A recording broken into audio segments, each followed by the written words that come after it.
Oh, Assalamualaikum warahmatullahi wabarakatuh. Di sini kelompok kami akan mempresentasikan proyek data mining. Eh, Kenalkan, nama saya Aziz Ahmad Zakirianto dengan NIM A11 2021 13752. Perkenalkan nama saya Hafiz dengan NIM 13370. Saya Farel dengan NIM 13695. Saya desain dengan NIM 13456. nama saya Alam Muhammad Huda, NIM A11 2021 13488. Di sini pertama-tama kita harus mempunyai dataset. Di sini dataset yang kita ambil melalui link ini, Kaggle, dan terdapat GitHub-nya di sini. Dan kita pertama-tama masukkan datasetnya terlebih dahulu ke folder kontennya yang ada di Google Colab. Di sini namanya adalah penguinses.csv. Pertama-tama yang harus kita lakukan adalah import library. Yang pertama ada import panda, spd, sama import numpy. Setelah itu di sini ada untuk membaca dataset menggunakan pd.readsv, dan lalu adalah nama datasetnya. Setelah itu kita coba tampilkan sampel 10. Terlihat di sini terdapat beberapa atribut. Yang pertama ada spesies, island, common length, fulminant depth, flavor length, dan body mass serta sex. Di sini selanjutnya terdapat eh, page size info atau info dari datasetnya yang ada. Di sini ada kolom, di sini ada non non null count sama data type. Di sini ada yang pertama, kolom ke-0 itu spesies, island, Kalman Land, dan seterusnya. Di sini terdapat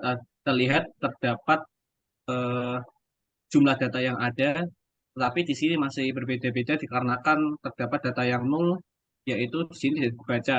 Lalu di sini ada tipe datanya, ada objek, objek, float, dan objek. Setelah itu di sini kita coba cari data yang nol, dikarenakan data ini belum bersih, maka harus dibersihkan terlebih dahulu. Kita cari dengan cara location, yaitu size yang kolomnya bernama sex. Lalu yang nol, kita lihat di sini size-nya yang nol ada 1, 2, 3, 4, 5, 6, 7, 8, 9, 10.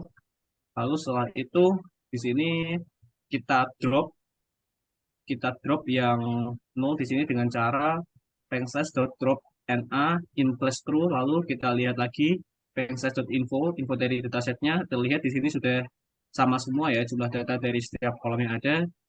Untuk seterusnya dilanjutkan oleh saudara Hafiz. Nah, setelah dihilangkan semua nolnya, sekarang kan kita bisa melihat tadi kalau data type-nya itu tidak seragam. Ada yang objek, juga ada yang float. Nah, agar si Python itu mau menerima fungsinya, itu semua kolom harus berupa setidaknya numerik. Lalu, oleh karena itu kami akan mengubah kolom tadi yang objek menjadi numerik. Yang pertama, kami akan mengubah yang island. Seperti di nomor 6 itu kami mengubah islandnya menjadi float 0 dan 1, di mana 0 itu niatnya adalah eh maaf. Jadi yang pertama-tama untuk melihat dulu, kita akan melihat kolom floatnya, setiap kolom yang unik. Yang pertama yang island itu kita mendapatkan yang unik, ada 3 data, yaitu yang island adalah Kazakhstan, Discord, dan Dream. Sedangkan yang untuk yang text value-nya itu ada male, female, dan titik. Nah, di sini ada sebuah keanehan di seks, ada titik, karena ini bisa merusak data, akan bisa merusak, maka kita akan hapus si titik itu. Dilihat di kolom ke-7, ternyata di seks yang bernilai titik itu ada di indeks ke-336. Oleh karena itu si indeks 336 harus dihapus, di drop. Nah, selanjutnya di kolom 9 turun sedikit. Nah, di sini sudah kita lihat lagi apakah ada yang masih aneh. Dilihat kalau value dari island sudah 3 dan untuk seksnya sudah ada 2, itu sudah benar. Lalu kita lihat lagi info hasilnya di bawah itu. Nah, selanjutnya akan dilanjutkan oleh para. Oke, jadi tadi naik ke atas sedikit yang di 10. Ini tadi setelah dibersihkan, kita bisa melihat di sini jumlah dari setiap datanya sudah menjadi sama, yaitu 333. Dan sudah tidak nol semua. Selanjutnya, ini karena data type-nya masih ada yang berbeda, masih ada yang berbentuk objek dan float, kita akan mengubah objeknya menjadi float semua agar dapat diproses oleh Python. Nah, di sini kita akan mereplace yang namanya objek island itu, yang targetan menjadi 0, Bisco menjadi 1, dan Dream menjadi 2. Sedangkan untuk sex-nya, yang male akan dirubah menjadi 0, dan yang female menjadi 1. Dan di sini bisa dilihat data type-nya sekarang sudah menjadi angka semua untuk data yang akan menjadi atributnya. Di sini ada integer dan float. Walaupun berbeda datanya, tapi sama-sama data angka. Setelah itu, di sini kita akan mencoba melihat sampel agar yang tadi sudah dirubah bisa terlihat. Di sini kita akan dengan peng size data.sample 10, kita akan menampilkan 10 data, dan di sini bisa dilihat kalau dari islandnya ini sudah berganti menjadi angka dan juga seksnya menjadi angka. Selanjutnya, ini adalah kita menampilkan target untuk spesiesnya. Kita coba lihat di sini bisa kita keluarkan ada Adili, Gento, dan ini merupakan atribut spesies dan jumlahnya ada 333 dan type-nya adalah objek. Selanjutnya akan dilanjutkan oleh Vincent. Setelah tadi sudah dilakukan preprocessing data, maka akan dilakukan pembagian data atau spread data dengan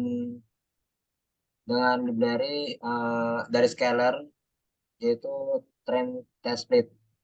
Di sini di trend test split kita akan mendapatkan 4 parameter, yaitu xtrend, xtest, ytrend, dan ytest.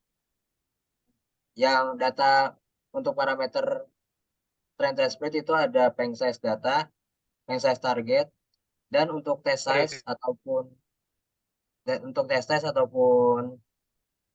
banyak data trend dan banyak data tes itu akan dipecah menjadi 70% data tes dan 30% data testing, yaitu 70/30. Karena itu tes size-nya 0,33. Saya itu untuk random state, di sini kami menggunakan rule of thumbs karena itu random state kami setting jadi 150. Nah, itu setelah dimasukkan parameter untuk trend size split, kita import lagi preprocessing min-max scalar. Mengapa perlu menggunakan min-max scalar? Karena untuk persebaran data masih banyak yang jauh persebarannya. Misalkan untuk body mass dan juga sex itu sangat jauh perbandingannya, sehingga agar sama dan dapat dengan baik diproses di algoritma decision tree, maka semua data tersebut diusahakan sama persebarannya. Karena itu akan dilakukan scaling data. Di situ setelah di scaling data, maka akan dapatkan data seperti ini. X-trendnya akan bergeser antara 0 nilai minimalnya dan 1 nilai maksimalnya, karena menggunakan min-max scalar. Min-max scalar. Jadi persebaran datanya antara 0 dan 1.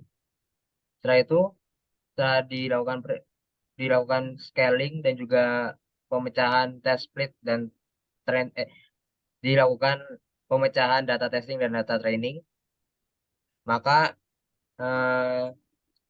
kita import algoritma decision tree yang akan digunakan, yaitu setelah itu kita feed dari xtrain atau data train, dan juga kita feed algoritma tersebut dengan data train dan juga target trainnya, sehingga mesinnya itu dapat melakukan learning menggunakan algoritma decision tree.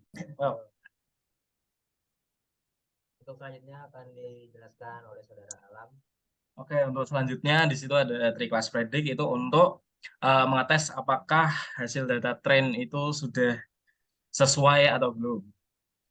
Dan untuk data yang dipakai itu data ke-6, lalu kita print untuk hasil tesnya dan estimate-nya. Dan hasil asli dan prediknya sama ya, yaitu Adeli.